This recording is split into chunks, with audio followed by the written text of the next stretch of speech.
একদিন এই চাঁদ ঘুম থেকে ওঠার পর অনেক খুশি হয়ে যায়, কারণ সেদিন রাতে পৃথিবীর সব মানুষগুলো অনেক খুশি ছিল। কিন্তু তখনই চাঁদ দেখতে পায় একজন মানুষ বসে বসে আকাশের ছবি আঁকছে। যা দেখার পর সে নিজের ছবিকেও আঁকানোর জন্য অনেক সুন্দর সুন্দর স্টাইলে পোজ দিতে শুরু করে দেয়। কিন্তু তখনই সে দেখতে পায় সেই লোকটা তার ছবিতে চাঁদ না এঁকে শুধুমাত্র তারার ছবি আঁকছে।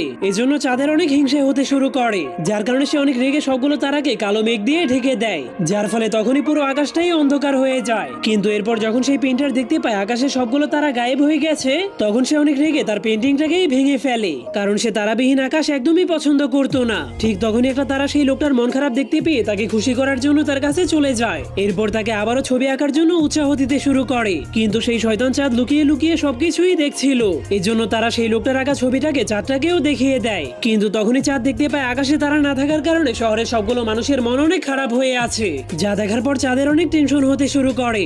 এজন্য সে সবগুলো তারাকে মুক্ত করে দিলে আকাশ আবারও আগের মতো চকচক করতে শুরু করে।